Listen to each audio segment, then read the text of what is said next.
Hi everybody, Geraldine Rose here. I am trying out the wax resist technique for part of my tags and techniques hop.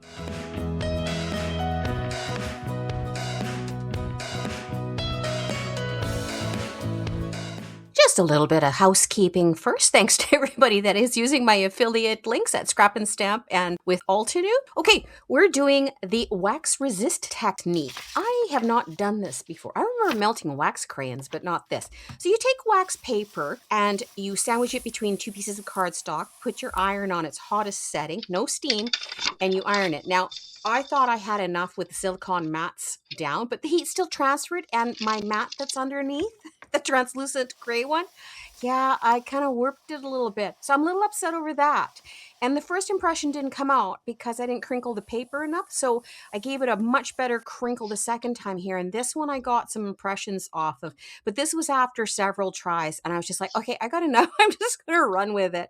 I brought out the Daisy Craze stencils and I thought, hey, it's June, let's do this in rainbow colors. It ended up looking really nice, but because this is the first time again that I've tried this technique, which is what the Tags and Technique Hop is about, trying out new things or remembering old things that we used to do, 5 or 10 years ago and just bringing them in, adding them to our tool set of skills that we have for our cards. Anyway, I'm putting this down and I'm not realizing that even though it's coming out with this wonderful rainbow blend, the colors aren't dark enough to really show the wax little pieces that transferred onto the cardstock, which are resisting the ink getting to the cardstock. So I'm going through it all here, coming up to pretty much the last layers, doing the little flowers in the corners.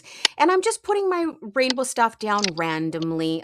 I'm not as much ones for swinging them in a stripe.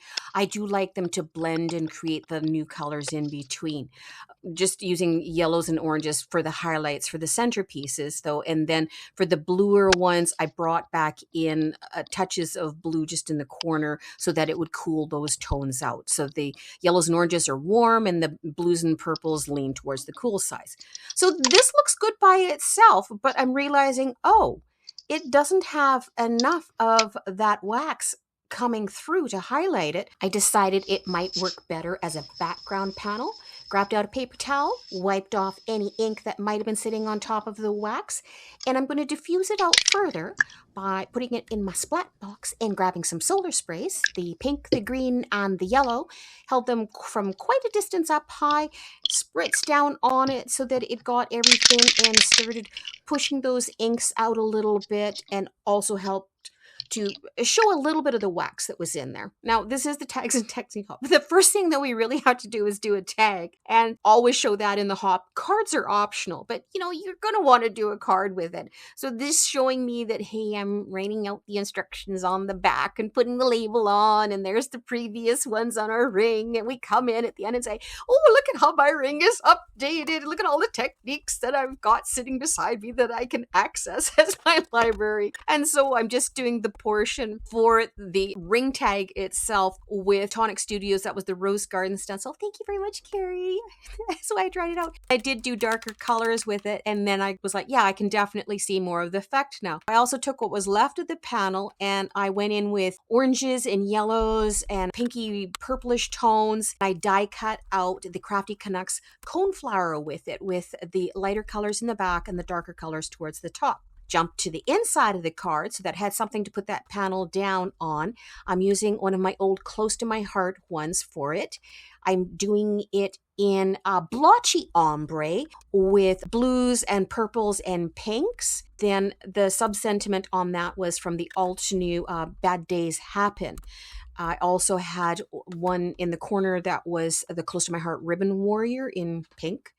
And on the back, custom stamp going down in the pink tones. To speed up the editing, I did a lot of the die cutting for this one off camera. I have out one of the sentiments by Echo Park, You Got This. I did that out of pink glitter cardstock, brought in an alcohol marker, and I am putting a slight shadow at the bottom of it and smudging the alcohol out so that it's got a smooth transition to the upper part of the glitter. Brought out the Nouveau Jewel Drops. I think that was Strawberry Coulis. going back over top to give it a little bit more glimmer. And it's about this point that I'm starting to realize, I didn't diffuse the colors in the background enough, and that coneflower doesn't stand out across the top. So I die cut out a couple of more of the coneflowers in vellum, and I used alcohol markers on the back for the head of the coneflower. And I thought that would give it a bit more white, and then I brought their stalks and their leaves down below. It's already got a lot of busyness going on, so I didn't want to push it over the top with some extra shiny bling bling. Just put in some neutral white enamel dots. I'm still not happy with it. I need to put more white in this. It's a pretty card. It's a cheerful card considering the subject matter. It's one of those ones that I'm just like, oh, I'm only about 80% with this, and I know now how to fix it, but it's too late because it's already been mailed. In the meantime, hey, it's another finished card. I tried the technique out. I hope you guys do too. Go be that change you want to see in the world. Thanks for watching. We'll catch you all next time. Bye-bye, everybody.